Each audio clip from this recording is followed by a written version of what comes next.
Now, unless you've already written scenes for your musical, now might not be the time to start writing songs. But it doesn't mean you can't get a start on the music. So here are 3 things I'm doing now.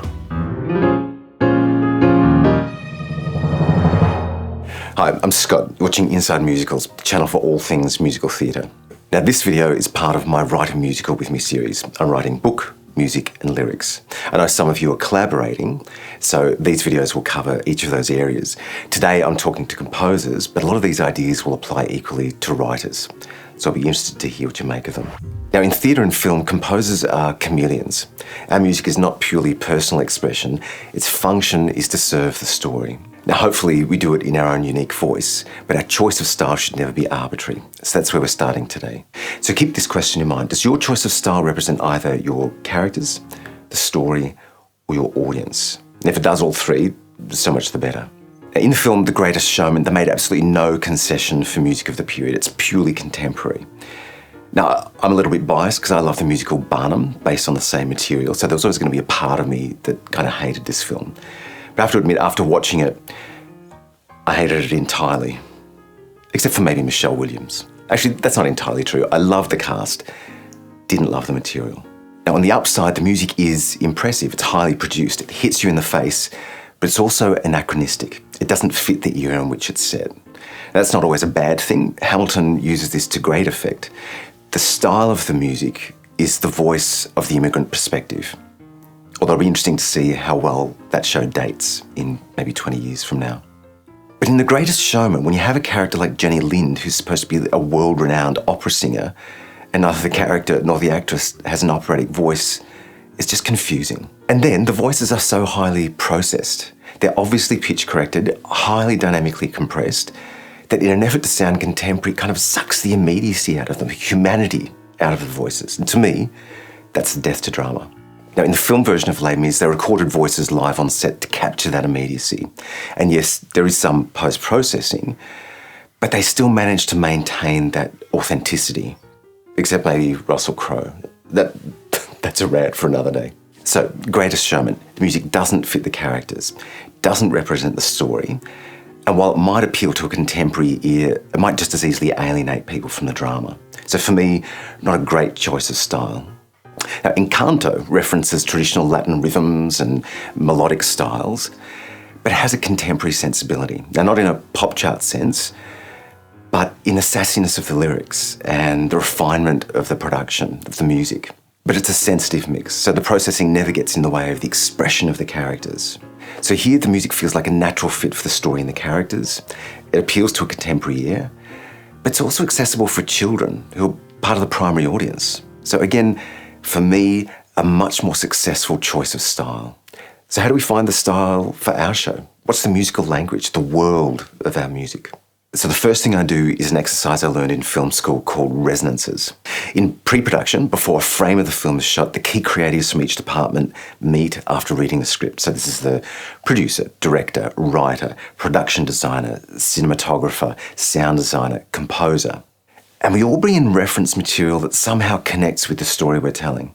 This could be other films, plays, poems, songs, but it could also be images, artworks, sculptures, architecture, really anything that resonates with the story we're trying to tell.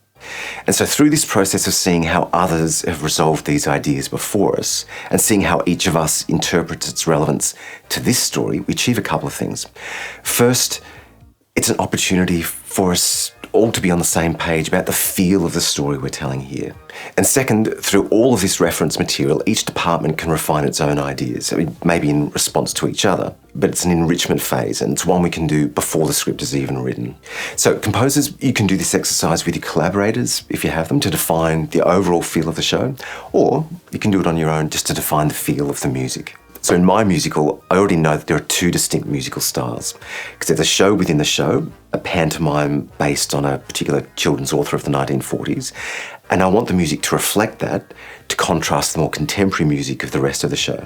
So for the period music, I'm listening to pop music of the 1940s, big band, swing band, Andrews Sisters, Vera Lynn for that English sound, Tin Pan Alley for song structure and sophisticated wordplay. Novelty songs like Teddy Bear's Picnic or Dem Bones for a childlike quality to the music. I might reference Disney's Pinocchio, Snow White, Sleeping Beauty of the period, but also English music hall, whose traditions still echo through modern-day English pantomime.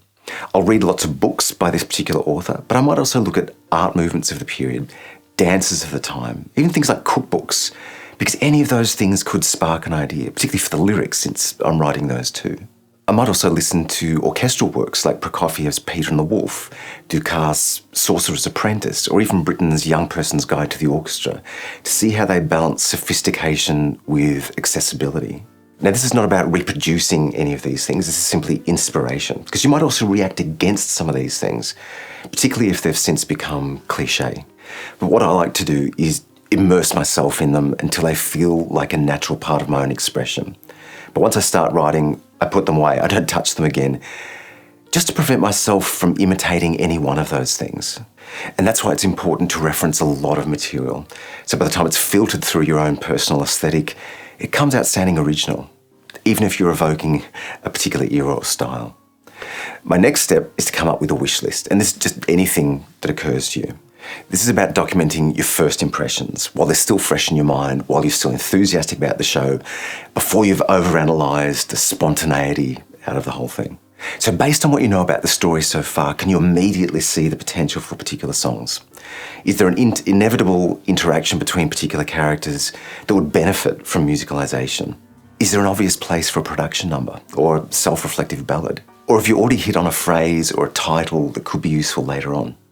Write it all down, because even if you never use it, it could be very useful in a brainstorming session. And then ask, is there any diegetic music in the show? That is, music that exists in the world of the characters, that the characters are aware that they're singing. This could be a song on the radio, an advertising jingle, or any time a character is performing on stage, say in a nightclub or something. Think of The Lonely Goatherd from The Sound of Music. It's not a song of spontaneous personal expression. The characters are aware that they're performing. Or maybe the song Cabaret from Cabaret. Sally Bowles is performing on a stage at the Kit Kat Club. Interestingly, the Garland version of A Star is Born is entirely diegetic music. So strictly speaking, I'd say it's not a musical. It's a film with songs, an important distinction. A bit like the film Once. People refer to it as a musical, but I would argue it's a film with songs because of the diegetic music. And this is in contrast to non-diegetic music, where the character thinks they're just talking or thinking out aloud. But in fact, the actor is singing. So these are songs like If I Only Had a Brain or Over the Rainbow from The Wizard of Oz, I Dreamed a Dream from Les Mis, Good Morning Baltimore from Hairspray. And then there are songs that are semi-diegetic, like I Am What I Am from La Cage aux Folles. It's a performance number in the show within the show. It's a drag queen performing, but it also has a profound personal truth for that character. So it kind of operates on both levels. But diegetic songs can be a useful place to start because they're often more self-contained. They might run parallel to the story, or highlighting a theme, or commenting on a particular moment or a character. Think of Two Ladies from Cabaret. It's sung in the Kit Kat Club, but it's commenting on the relationship between Sally and Cliff, or Sally and Brian in the film. Or Edelweiss from The Sound of Music. It's not strictly part of the narrative. It's an expression of Georg's national pride, but the point of it is how he connects with his children through the act of singing, and how it demonstrates how Maria has brought music back into their lives. Now, this function is not overt in the lyrics, it's the subtext. So even if you revise the dialogue in the scene, you might not have to revise the lyrics. So diegetic music can be a good place to start while you're writing the rest of the show. So write any ideas down now. The third thing I'm doing is coming up with themes or sketches. Not necessarily a whole song unless you're in a position to do that already, but maybe an accompaniment, a phrase, or a distinctive theme that you can develop later. It could also be a harmonic style or a chord progression that somehow epitomizes your story. This is defining the feel of the music. And it's these building blocks that bring both character and unity to a score. Sondheim uses these building blocks all the time. Sweeney Todd is built on the Dies Irae, a Latin Gregorian medieval chant, translates as the Day of Wrath, which is dark, but perfectly appropriate for Sweeney Todd. If you know the score, you'll hear it in its purest form in the opening number on the words, lift your razor high. But this is not just plagiarism, this is a cultural reference. And if you know what that is, then it enriches the experience and you'll get it. But even if you don't, the music of the accompaniment is unsettled enough that you get that sense of foreboding. So it kind of works on both levels. Then there's the Beggar Woman's theme, which is an inversion of Lucy's theme. So once you realise that they're the same person, spoiler alert, you realise that that musical clue has been there all the time. And that's part of the power of a theme. In Merrily We Roll Along, each song is some kind of variation of whatever's gone before, and it echoes the evolution of the central relationships. Into the Woods, that 5-note Bean theme, bum bum bum bum bum, weaves its way through practically every song. And this gives it unity, even if you're not consciously aware of it. And then there's Gypsy, with music by the brilliant Julie Stein. We have Mama Rosa's 4-note I Had a Dream, bum bum bum bum, that recurs throughout the show. We also have the song The Childlike May We Entertain You, that becomes Let Me Entertain You, and then is used almost euphemistically in Gypsy Rose Lee's striptease routine. So the evolution of the song echoes the evolution of the character. It's not unique to Sondheim. Richard Wagner's operas probably single-handedly defined the idea of the leitmotif, where a musical phrase represents a character or a thing and is developed along with that character or thing, with themes like the Valkyries, the Magic Fire music, Siegfried's theme. So the music is more than accompaniment, it tells the story. Max Steiner did this with his score for Gone with the Wind, John Williams with Indiana Jones, Star Wars, Jaws, Harry Potter, and even Les Mis has musical themes that recur and evolve throughout the score. Now, I'm not sure that they quite qualify as leitmotif. I think they're used a bit more generally than that, but they are through lines that reach both a dramatic and musical conclusion. And these kinds of themes create familiarity, momentum, development, resolution. So as I said earlier, there are two distinct styles of music for my show. There's the music for the pantomime and the music for the other real-life characters. So I might come up with an accompaniment or phrase that represents the jauntiness and optimism of the pantomime, and then maybe something in a contrasting style that represents the rest of the music.